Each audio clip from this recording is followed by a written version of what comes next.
Señoras y señores, nosotros saludamos al director del diario El Hermanón, don César Augusto Dávila, presente aquí con nosotros, y al ingeniero César Santisteban Pérez, uno de los profesionales más destacados que tiene el país en este momento en materia satelital. Buenas noches a ambos, un placer tenerlos. Muy buenas noches, Rafael. Buenas noches también a nuestros gentiles televidentes que tienen la amabilidad de recibirnos en sus hogares. Bien, tenemos entonces a nuestro invitado, es un placer contar con su presencia. Ante todo, muchas gracias, Rafael, por la invitación, muy contentos de hablar de este tema que es tan importante, ¿no? Y que hay actualmente una coyuntura muy importante. Justamente sabemos que el día de ayer el ministro de Defensa ha anunciado, bueno, ha corroborado en realidad la compra del sistema satelital. Estamos, me imagino, de acuerdo al procedimiento del SNIP, a pocos meses de la adquisición, de un anhelo de todos aquellos que trabajamos. Yo soy ingeniero geógrafo de profesión, todos aquellos que trabajamos con este tipo de información que es tan importante para el desarrollo del país, ¿no? 21 años o algo más de experiencia en este terreno, en perspectiva o retrospectiva, digamos, ¿qué podrías resumir de esos 21 años trabajando con las imágenes satélites? Bien, básicamente yo casi desde estudiante tuve el contacto con las imágenes satélite y es un tema que me fascinó, porque además me gusta la tecnología. Es ver cómo esta información, que es una cámara que está en el espacio, permite tomar imágenes de tu país y puede permitir revelarte infinidad de cosas. Desde, por ejemplo, manejar temas como lo mencioné, tal ilegal, controlar tal ilegal, ver el tema de deforestación, planificación de desarrollo, apoyar por ejemplo, a los municipios en la elaboración de sus expedientes técnicos para proyectos de inversión pública. Es decir, la gama de aplicaciones que tiene un satélite es inimaginable. Una sola imagen la pueden interpretar geógrafos, planificadores, urbanistas, geólogos, forestales, arquitectos. O sea, hay una gama de disciplinas que van a extraer información y esa información se va a traducir en desarrollo.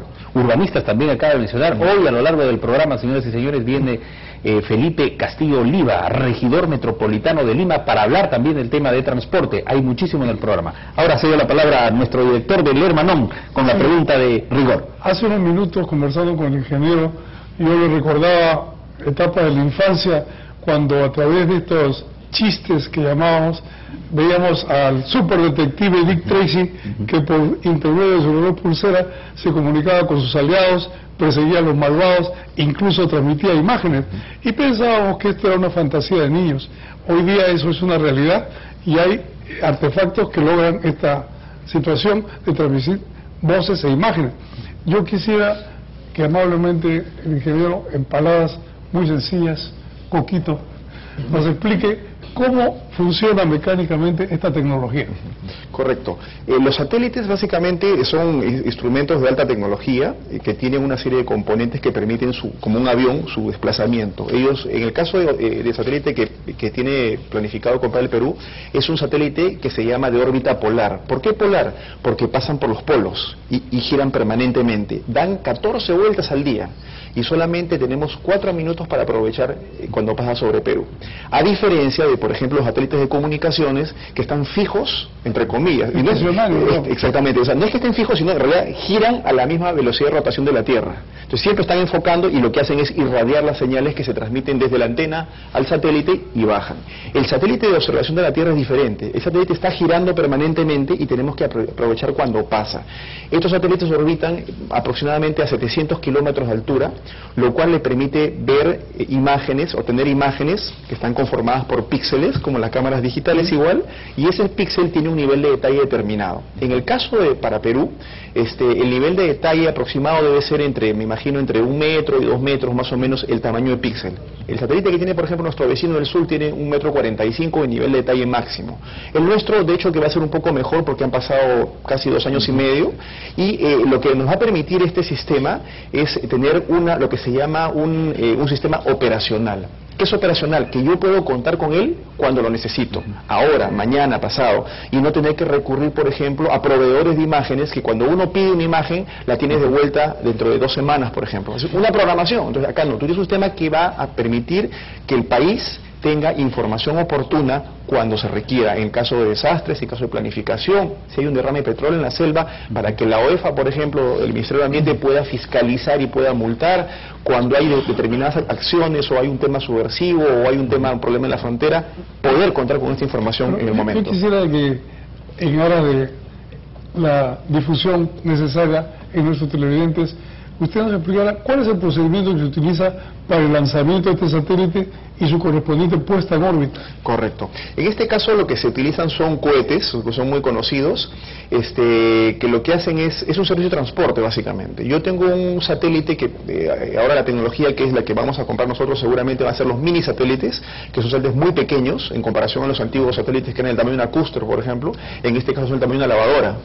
Pesan mucho menos y son de muy alta tecnología. La ventaja de eso es que trasladar al espacio 1 kilo nos cuesta más o menos $200.000. Entonces, en la medida que el satélite es más pequeño, ahorramos dinero en el lanzamiento. Estos satélites lo que hacen es, el cohete despega y una vez que llega a la altitud, se abre una compuerta y comienzan a salir. El satélite, una vez que es colocado en su órbita, gira y simplemente se queda por inercia. Él se queda girando a una velocidad determinada, aproximadamente deben ser 28.000 kilómetros por hora, que gira, y él se mantiene en su misma órbita, y la Tierra es la que está girando. Y de esa manera, porque nosotros cuando vemos los videos vemos la Tierra y vemos que el satélite se va moviendo, es al revés. La Tierra es la que gira y él se queda en la misma posición que fue lanzado. Y tenemos que aprovechar porque tiene una vida útil un satélite entre 7 a 10 años, porque obviamente tiene componentes electrónicos, tiene paneles solares que se van desgastando y tenemos que sacarle el máximo provecho posible. Yo veía cifras y son tan dispares las cifras en millones de dólares de un país a otro. ¿Cuál es el que convendría al Perú? Podemos hablar un rango que puede ir de satélites desde 50 a 200 o más millones de dólares, pero para nuestro país, la información que dispone usted como especialista, ¿en qué presupuesto estaríamos manejando? Había cuenta que en Chile se ha manejado casi 70 millones de dólares. Bueno, para un país como Perú y lo que podemos nosotros, digamos, aspirar, estamos hablando de un satélite de 200 millones para abajo, entre 100 y 200 millones más o menos.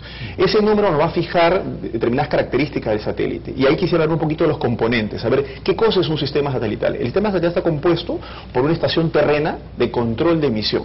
Control, es decir, que yo voy a controlar y voy a programar las imágenes que necesite, porque yo puedo tener una estación de recepción, que solamente recibo y otro controla, no, en este caso es una estación terrena de control de emisión.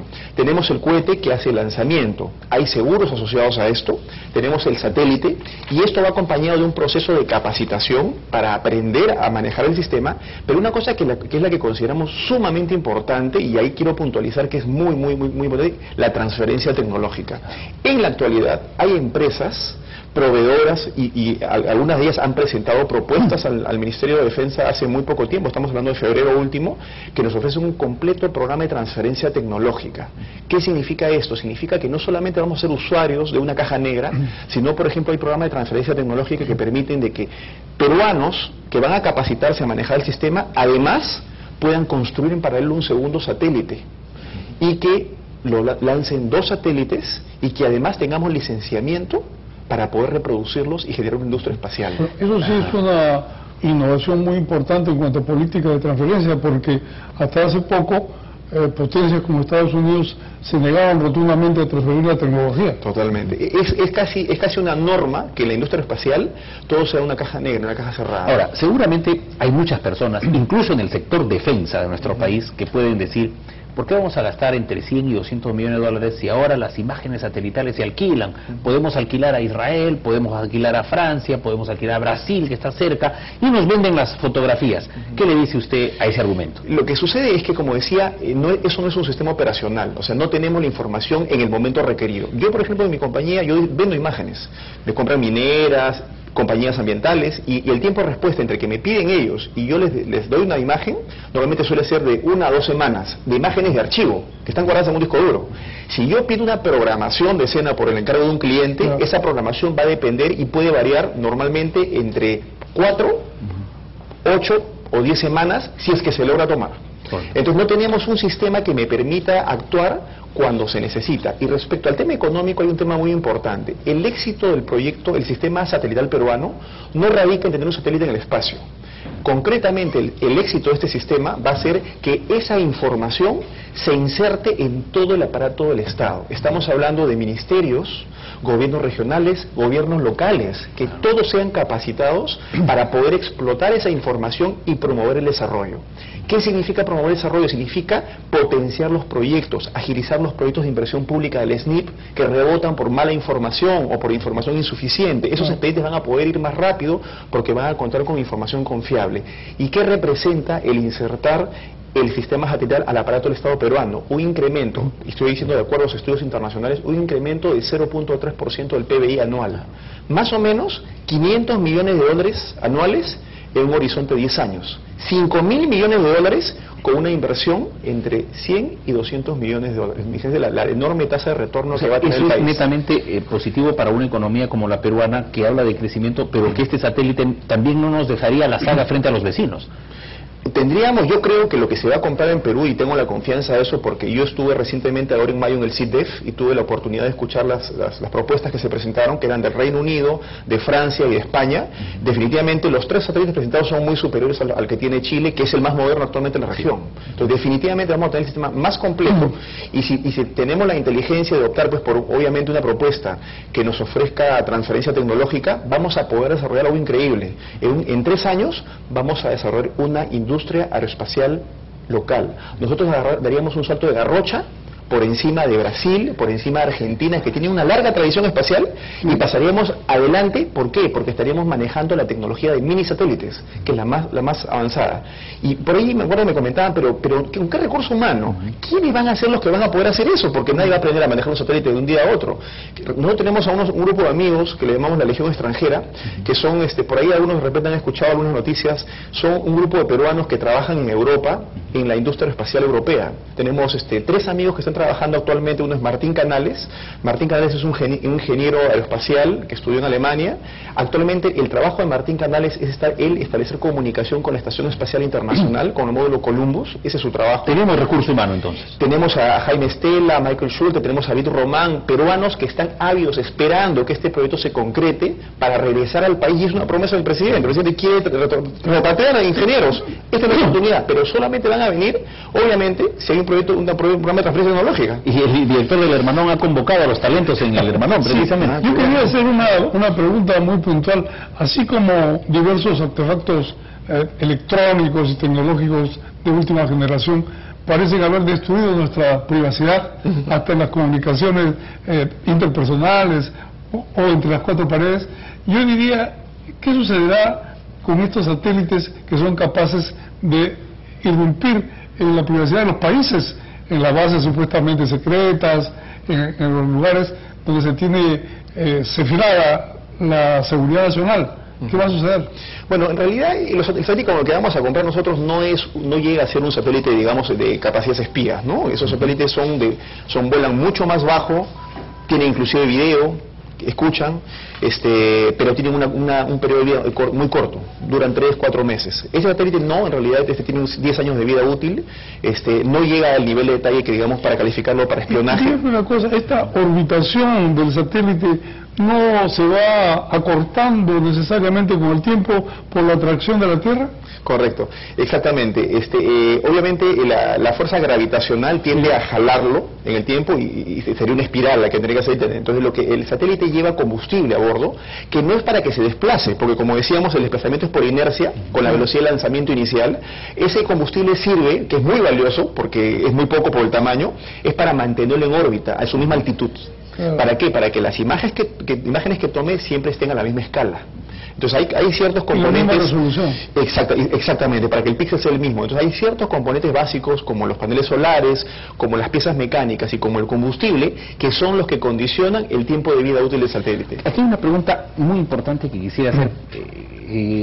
Particularmente seguí muy de cerca el caso chileno para saber, por ejemplo, la utilidad que le iban a dar. Y sería un momento de tensión también, y los chilenos avanzaban con sus satélites desde el gobierno de Toledo, y entonces había incluso, los halcones de Chile estaban muy preocupados en esta situación, pero tuvieron ellos una mala experiencia. ¿Por qué demoraron tanto en lanzar? Para nosotros no repetir eso, se demoraron más de los plazos que ellos habían previsto. Sí, bueno, el error que cometió desde mi punto de vista técnico Chile fue contratar una propuesta que no tuvo en cuenta un lanzamiento como principal contratista del satélite, o sea, del cohete.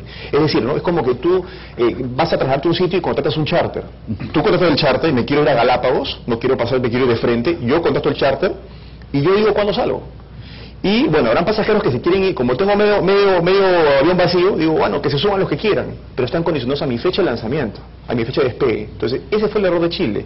Chile no fue el contacto que tuvo, no tuvieron la precaución, ¿no?, de ver cómo era el lanzamiento, o de repente no les interesó, pero tomaron un vuelo que se llama compartido, shared, ¿no?, compartido, en el cual se vieron condicionados a una fecha X de lanzamiento de un cohete, de un satélite principal. Entonces, la recomendación que yo haría como técnico en el tema es de que nosotros tendríamos que necesariamente contratar una propuesta que nos garantice un lanzamiento como prime contractor, como contratante principal, que nos garantice que se lance cuando esté terminado, porque si no va a estar en una caja. Y imagínate lo que significa que tú tengas finalmente, tú compras una computadora y te la entreguen después de 2 años. Entonces, la obsolescencia tecnológica te pasa factura, ¿no? Obsoleto, además. Así es. Esto hace recordar los primeros tiempos de las clases de geografía, que nos enseñaban algo que ahora parece estar condicionado a la tecnología, ¿no? Sir Isaac Newton postuló que los cuerpos en el espacio se atraen en razón directa de sus masas y en razón inversa al cuadrado de su distancia. Quiere decir que el más grande atrae al más chico según la distancia en que se encuentra. ¿Es así? Exactamente. Y la física, hemos recordado la secundaria. Es la física, porque justamente el satélite está todo calculado para que gire a una velocidad tal que no caiga, pero tampoco que vaya tan rápido para que se salga y se vaya como una nave sonda. Entonces está todo calculado, velocidad, peso, masa, para que se mantenga ahí, ¿no? También hay una cosa que quisiera observar. Existe lo que se llama la basura espacial, satélites que están fuera de uso, trozos de meteoritos. ¿Cómo se hace para esquivar eso, estos satélites? Es por eso que cuando nosotros vemos, por ejemplo, si alguna vez vemos la noticia y sale, va a lanzar un cohete y no se pudo lanzar, o el transbordador en aquellas épocas, dicen, no se lanza al día siguiente, dicen, vamos a esperar a tal día, porque están buscando una ventana de salida, porque hay 45.000 objetos dando vueltas. Eso decía yo. Entonces hay que buscar un momento preciso para que haya la seguridad necesaria para que cuando salga no se choque con nada. Y además, cuando vamos, y hay un tema interesante, un tema también importante para Perú, el diseño de la órbita. Nosotros no nos conviene irnos en un lanzamiento, por ejemplo, que sea un satélite que tenga otras necesidades, porque ahora lo que nos conviene es una órbita ascendente que vaya paralelo a la costa peruana, para que aprovechemos, porque una órbita descendente es transversal, entonces perdemos la capacidad. Entonces es importante el tema del diseño de la órbita. Bien, nos ha ganado el tiempo, don César Augusto Dávila, agradecemos realmente al ingeniero, será también otro momento, la ocasión de tener el ingeniero César Santisteban, muy agradecido porque nos ha ilustrado. De repente en el discurso presidencial el presidente de la República anuncia fechas precisas, porque si es que se hace una mala contratación habría satélite el 2017. Seguramente el Perú necesita un satélite antes del 2016. Ya eso dependerá también con qué velocidad se avanzan las negociaciones, tan importante para el desarrollo de nuestro país. Vamos a una pausa, retornamos con el regidor metropolitano Felipe Castillo Oliva.